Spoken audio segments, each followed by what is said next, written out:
बड़ी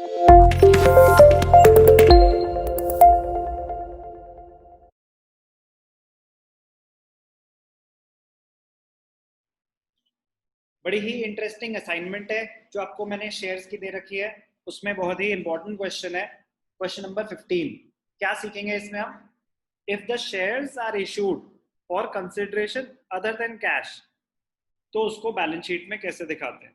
ध्यान से देखना, बहुत ईजी है बट डिफरेंट है, तो पता होना चाहिए ना कि प्रेजेंटेशन कैसी है। Question number 15 of the assignment based on balance sheet, company accounts, issue of shares. बस शेयर से रिलेटेड है इस असाइनमेंट में mostly. X Limited was formed with a capital of rupees 15 lakh divided into equity shares of rupees 10 each. So 1,50,000 shares of rupees 10 each. Out of these, 6,000 shares were issued to the vendors as fully paid as purchase consideration of a building. क्या खरीदी मैंने?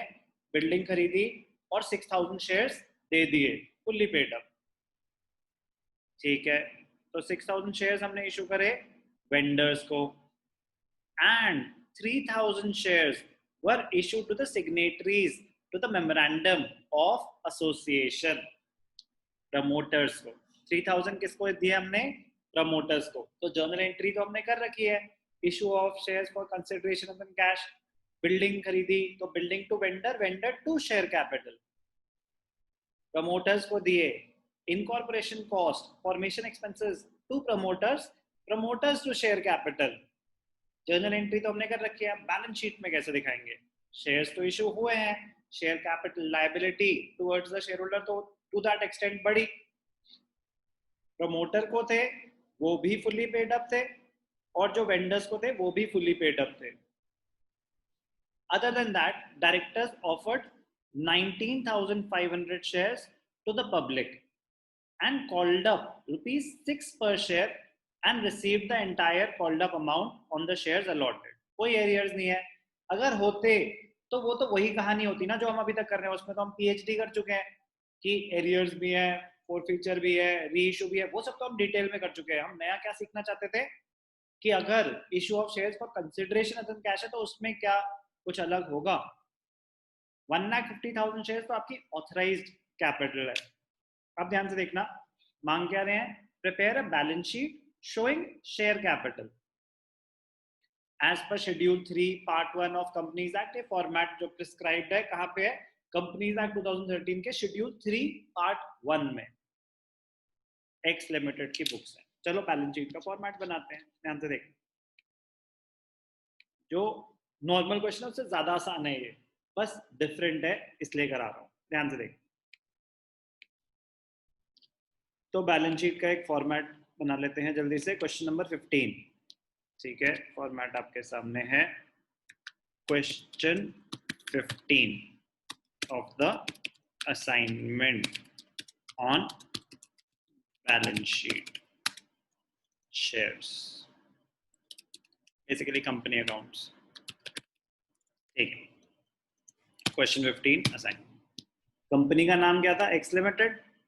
ठीक है, X limited, X limited. Balance sheet as at, कोई date दे रखी है हमें? कोई डेट नहीं दे रखी, तो बस एज एट लिख देंगे।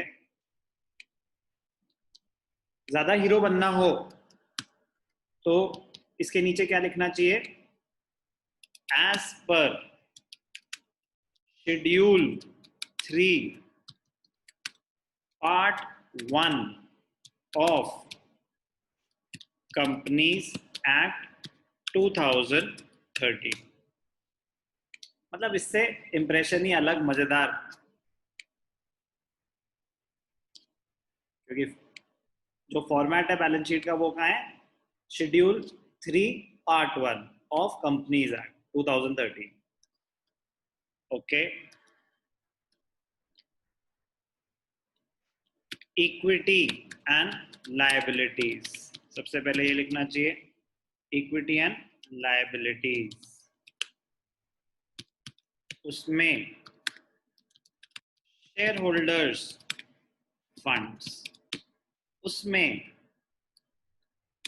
शेयर कैपिटल, शेयर कैपिटल कहाँ दिखाएंगे हम? नोट्स टू अकाउंट्स में उसकी पूरी वर्किंग। Note number 1। अब ध्यान से देखो, ऑथराइज कैपिटल कितनी ऑथराइजेशन थी? ₹15 लाख। तो कैसे दिखेंगे आप यहाँ पे? Authorise share capital 1,50,000 shares of rupees 1,50,000 shares of rupees 10 each।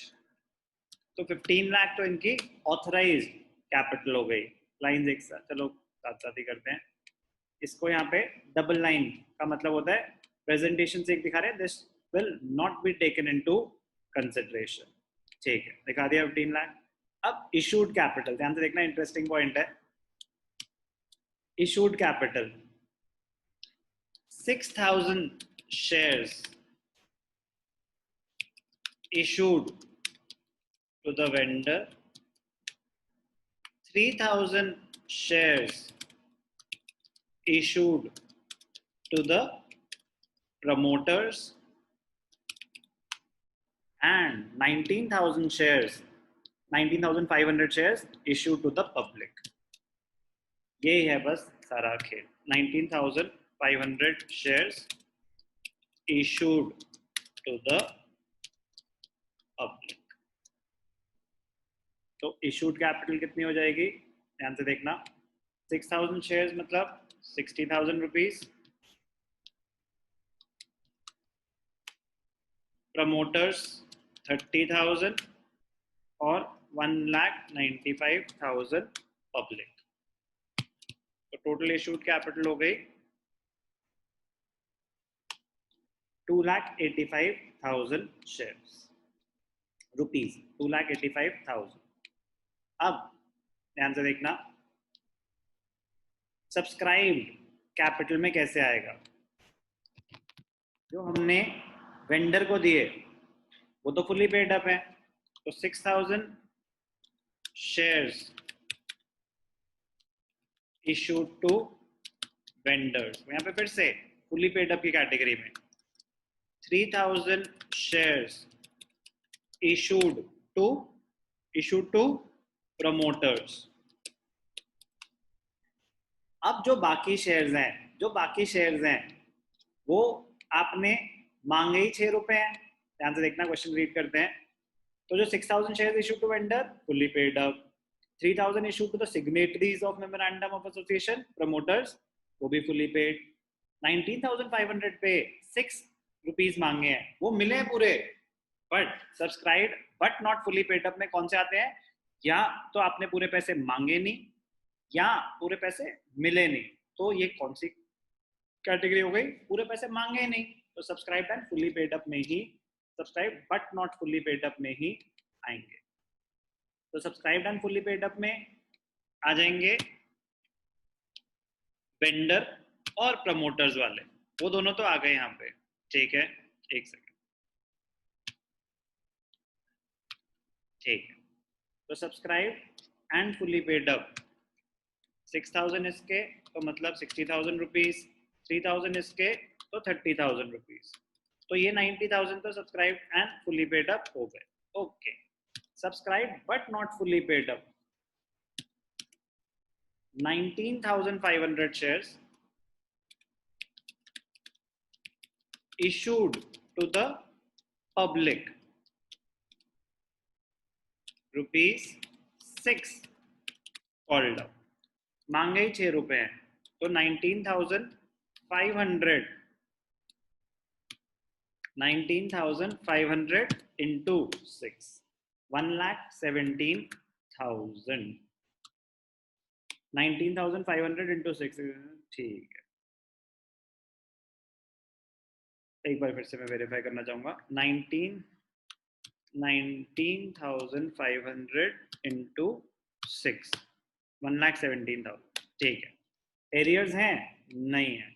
कोई शेयर्स फॉरफिट हुए हैं? नहीं हुए। तो ये सब हमें दिखाने की भी जरूरत नहीं है, उसको हम डिलीट, मतलब आप दिखाएंगे ही नहीं, मैं डिलीट कर देता हूँ। तो टोटल क्या हुआ 90,000 प्लस 1,17,000।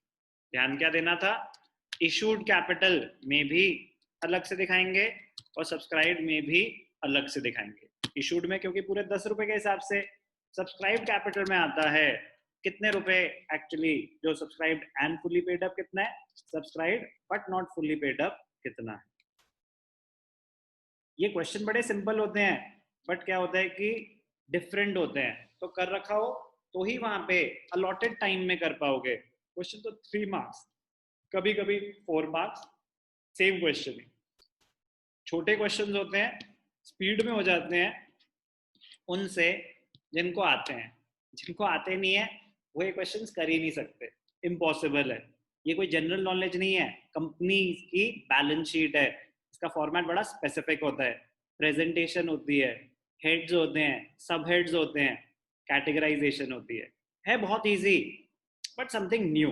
अभी तक आप जो सोल प्रोप्राइटरशिप की कर रहे थे 11th में, बैलेंस शीट अलग फॉर्मेट था, पार्टनरशिप कर रहे थे, इन पे कंपनी अकाउंट्स एप्लीकेबल नहीं, कंपनीज एक्ट एप्लीकेबल नहीं होता। जब हम कंपनी अकाउंट्स कर रहे हैं तो इसमें कंपनीज एक्ट एप्लीकेबल होता है, उसका स्पेसिफिक फॉर्मेट है बैलेंस शीट का, उसकी स्पेसिफिक प्रेजेंटेशन है।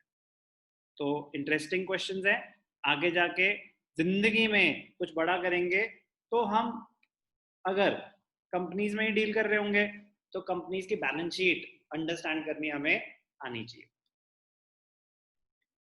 क्वेश्चन हमने क्या सीखा इस क्वेश्चन में, if the shares are issued to vendors और प्रमोटर्स और shares issued for consideration other than cash में बैलेंस शीट में क्या कोई चेंज आएगा, बहुत माइनर सा चेंज आएगा। प्रेजेंटेशन अलग से आपको कैटेगरी बना के दिखानी पड़ती है, कितने शेयर्स आपने वेंडर को इशू करे, कितने प्रमोटर्स को और इतने पब्लिक को। नहीं मेंशन होगा कुछ कि वो पार्टली पेड अप है या फुली पेड अप है, तो भी जो हम वेंडर्स को इशू कर रहे हैं या किसी और को कर रहे हैं वो फुली पेड अप माने जाते हैं, अनलेस मैं एक थ्योरेटिकल क्वेश्चन कर दूं कि नहीं वो भी पार्टली पेड अप है। तो इसने तो बता दिया इस क्वेश्चन में कि ये फुली पेड अप थे, मैं कह रहा हूँ नहीं बोलते ना तो भी हम अज्यूम करते हैं कि जो हमने वेंडर्स और प्रमोटर्स को इशू करे वो फुली पेड अप है, अजम्पशन है। पब्लिक को उन्होंने खुद ही बता दिया था पार्टली पेड अप है, इसलिए वो सेपरेट कैटेगरी में चले गए, subscribe but not fully paid up. कोई एरियर्स नहीं थे, कोई फॉरफिटेड शेयर्स नहीं थे, इसलिए वो सब आया ही। अच्छा क्वेश्चन था, question 15 of the assignment on balance sheet.